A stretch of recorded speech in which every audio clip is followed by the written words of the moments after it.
Bonjour et soyez les bienvenus dans ce nouveau numéro de Chemin de Traverse.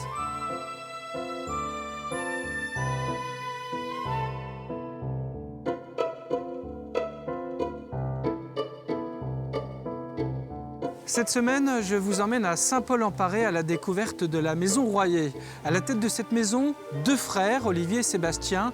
Leur métier, l'élevage et la transformation d'escargots.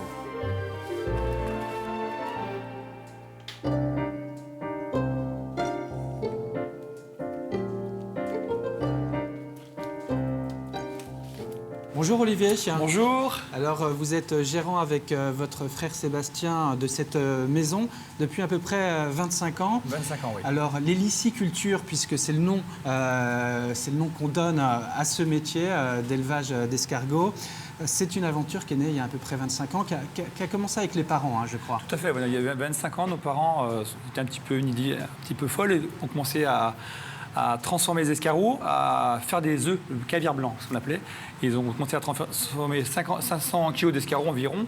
Et nous, il y a une vingtaine d'années, on s'est installé avec eux.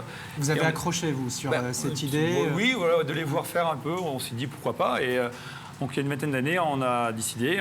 Sébastien a développé le réseau commercial restauration. Moi, j'ai développé la production, l'élevage. Et maintenant, on produit environ 11 tonnes d'escargots bio. 11 tonnes d'escargots bio. Voilà. Ici, on en a environ 50 000. 50 000, voilà. Vous avez choisi parmi les plus beaux escargots ceux finalement qui vont ici s'accoupler. Et se reproduire, voilà. Et se reproduire. Voilà. Donc ils s'accouplent, ils sont hermaphrodites. Tout à fait, voilà. Donc ils sont mâles et femelles en même temps. Voilà. Ils s'accouplent en gros en enlaçant un peu leur tête. Voilà, sur le côté. Et il y a une sorte de petit rituel. Et ensuite, il y a l'accouplement. Et l'accouplement va durer environ une dizaine d'heures. Et 15 jours après, ils vont se mettre à pondre. Vous voyez, comme là, on voit, hop, il est enterré. Donc quand on le tire légèrement, on sent une résistance. Ouais, voilà. Ouais. Donc là, il est en train de pondre. Donc tous les matins, moi, ce que je fais, j'enlève les pots où ils sont en train de pondre. Comme là, vous voyez. Ouais. Et ces pots, après, je vais les récupérer. Je vais attendre que les escargots sortent. Et après, je vais les dépoter. Alors ici, Olivier, vous avez recréé un climat idéal, voilà. surtout sur cette fin de période hivernale. Il fait trop froid dehors. Ici, humidité, chaleur voilà. Idéal pour l'accouplement. On appelle ça un peu la thalasso. Donc ici, c'est environ 18 degrés la journée, 80 d'hygrométrie la journée. Et la nuit, on baisse la température, on tourne à 16 degrés. Et là, il y a toutes les conditions idéales pour qu'ils puissent pondre et qui nous fassent de belles pontes et de beaux bébés naissants. Alors, il y a évidemment l'écloserie, la nurserie, sans parler du laboratoire. Et puis encore, j'en oublie, on parlera de ce qu'on fait, parce que élever des escargots, c'est bien, on les transforme. On en fait des mets gastronomiques avec différentes recettes. Voilà. Et on en fait depuis quelques années, et là c'est incroyable parce que ça prend vraiment bien. On en fait des crèmes, du cosmétique. Du cosmétique. Avant d'aller voir les bébés, moi je vous propose, comme chaque semaine, de découvrir un nouveau reportage signé Anthony Jamin.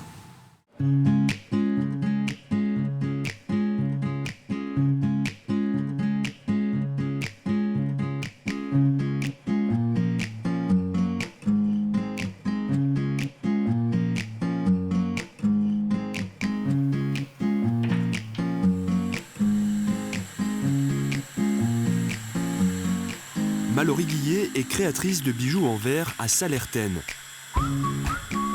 Pour ses créations, elle a recours à la technique du verre au chalumeau. Là, pour être liquide, il est à peu près à 1100 degrés. Et à 1100 degrés, il va vraiment s'associer, se lier avec les parties inférieures. En fait. Il va se refondre, il va faire plus qu'un. Donc, en fait, ça dépend des pièces, mais là, une fois que j'ai fait mon décor, je vais pouvoir passer à la forme, en fait. La pièce est ensuite placée dans un four de recuisson pendant plusieurs heures pour donner au verre toute sa solidité. Mais on va pouvoir le laisser tranquille, en fait, laisser les températures s'homogénéiser dans la pièce elle-même pour que l'intérieur et l'extérieur de la pièce soient à la même température et qu'il n'y ait plus de tension, en fait. Et à partir de là, on va pouvoir descendre tout doucement jusqu'à 20 degrés en quelques heures la plupart du temps. Si le verre n'est pas recuit, la plupart du temps, c'est que suivant le processus de fabrication, on a engendré des tensions qui font que À la fin, à température ambiante, le verre va casser. Les tensions vont se libérer et on va avoir un objet, s'il ne casse pas tout de suite, du moins qui est très fragile et qui va casser au moindre impact. À l'origine, Mallory était attirée par le design de flaconnage de parfums. Mais ses diverses expériences au contact du verre l'ont finalement conduite à s'intéresser davantage aux moyens de travailler le verre, bien plus que la création finale. Une méthode de travail que les gens de passage lui demandent régulièrement d'expliquer, à commencer par l'utilisation de ses lunettes. C'est surtout pour enlever en fait la lumière jaune qui apparaît dans la flamme quand je travaille le verre. Ça va vraiment me permettre de voir avec plus de précision ce que je fais. Mallory exerce cette activité depuis près de 3 ans sur l'île aux Artisans à Sallertaine. Mais bien que les années passent, elle reste très humble vis-à-vis de la matière qu'elle travaille. On a beau avoir les règles de base, en tout cas pour le verre, c'est qu'en faisant et en ratant et en refaisant et en re-ratant qu'on comprend et qu'on avance. Plus le temps passe et oui, plus on arrive à s'amuser et à faire ce qu'on veut, on ne maîtrise jamais complètement, quoi. Il suffit qu'on soit un peu la tête dans les nuages et on fait des bêtises qu'on a pu faire depuis l'apprentissage. Faut tout le temps se remettre en question.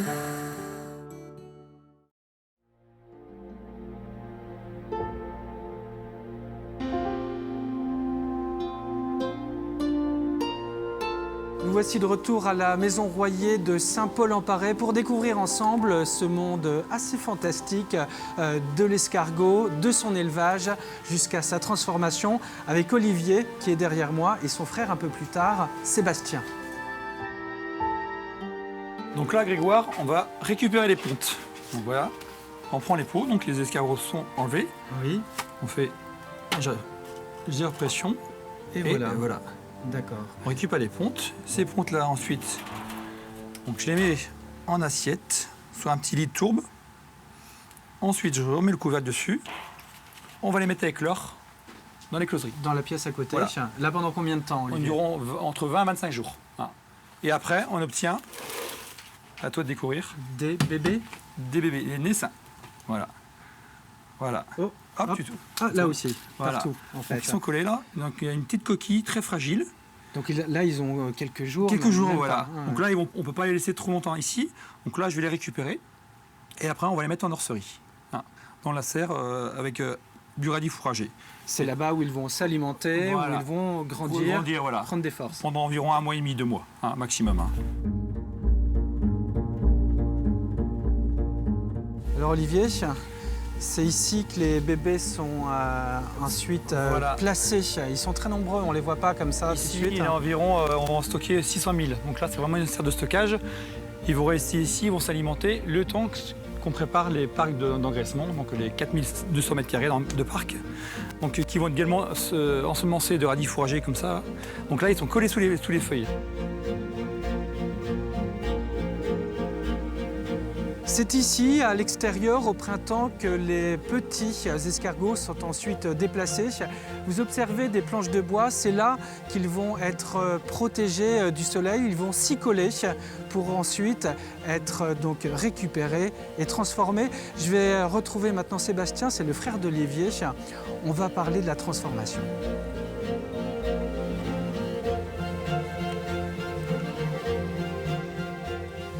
Bonjour Sébastien. Bonjour Grégoire. Alors vous êtes très complémentaire avec votre frère Olivier. Vous êtes un peu le commercial, le communicant de la Maison Royer. J'imagine qu'avec 11 tonnes d'escargots, il faut bien les transformer. Alors ce sont d'abord, depuis plus de 20 ans, 25 ans, des produits à consommer. Hein. Les Français en raffolent. Voilà, donc on consomme à peu près 45 000 tonnes d'escargots chaque année en France. Nous, on en produit, comme Olivier vous a dit, 11 tonnes par an. Donc on a un laboratoire aux normes européennes où on transforme tout en plats cuisinés, hein, qu'on vend aux particuliers ou auprès des restaurateurs. Donc aujourd'hui, on a à peu près 150 restaurateurs avec qui on travaille au niveau des Pays de la Loire, donc Vendée, Nantes, Le Choletais et Angers. On commençait un petit peu à s'embêter, Olivier et moi, ça faisait donc, on a eu la quarantaine, il faut avoir des projets dans la vie. Donc on s'est dit, pourquoi pas se lancer dans la cosmétique à base de bave d'escargot, parce qu'on s'était rendu compte qu'en manipulant les escargots, on avait les mains beaucoup plus douces. Dès qu'on avait des petites coupures, ça cicatrisait beaucoup plus vite. On a fait des recherches et déjà on s'est rendu compte que dans l'Antiquité, on utilisait déjà l'escargot pour soigner tous les problèmes de peau en général, notamment la coqueluche. Et on a fait analyser la bave. Dans la bave, on a trouvé plein de super protéines, donc de la lantoïde, du collagène, de l'élastine, de l'acide glycolique et de la vitamine A et C. On l'avait un peu oublié tout ça. On l'avait oublié, ouais. Disons qu'on n'a rien inventé. Hein. C'est un vieux remède de grand-mère qu'on a remis au goût du jour, hein, donc avec que des produits naturels. Donc on a trouvé un docteur en pharmacie qui nous a mis toutes nos formulations au point. Et on a commencé par une crème visage, tout simplement, donc une crème visage anti-rides et réparatrice, donc avec 30% de bave d'escargot fraîche. Bon, j'insiste bien là-dessus, c'est pas très glamour, je vous l'accorde, il faut appeler un chat un chat, hein, on va pas se mentir. Donc il y a 30% de bave d'escargot fraîche. Après, on y a incorporé de l'huile de pépins de raisin, de la cire d'abeille jaune, de la glycérine bio-végétale, et tous nos parfums sont fabriqués par un parfumeur à grasse. Donc là, on va être dans un soin hydratant, mais surtout réparateur, qui va être utilisé, c'est une crème qui est mixte, autant pour les hommes que pour les femmes, et il n'y a pas d'âge. Hein, donc ça va être bon pour les rides, les ridules, les taches brunes, le psoriasis, l'eczéma, l'acné, tous les petits problèmes de peau en général. Moi j'ai fait partie des cobayes, vous voyez, en juillet 2013, parce que l'aventure a commencé en juillet 2013, et au départ vous avez un effet tenseur au niveau de la peau, et après au bout d'un moment vous allez avoir la peau qui va devenir plus souple et plus épaisse, comme si elle était repulpée.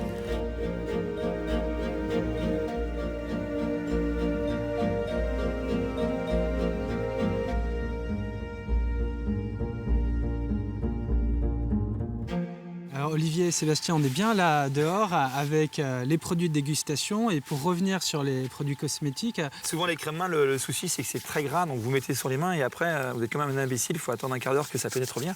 Alors que là vous avez une crème main sèche, c'est-à-dire que vous frottez bien, vous allez voir, elle va être très très vite pénétrée. Donc on va être dans un soin hydratant mais surtout réparateur, donc ça va vous rendre les mains super douces. Et ça sent très bon.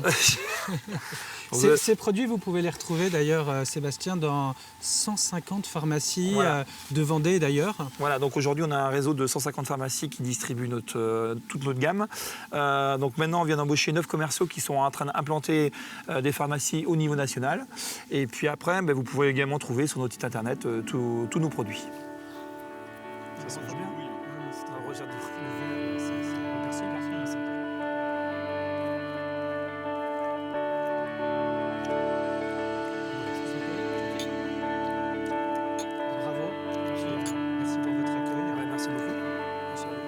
J'espère que ce nouveau chemin de traverse vous aura plu et que vous aurez découvert ce monde finalement assez fascinant de l'escargot et de tout ce qu'on peut faire avec. Je vous dis maintenant à très bientôt pour un autre numéro de chemin de traverse.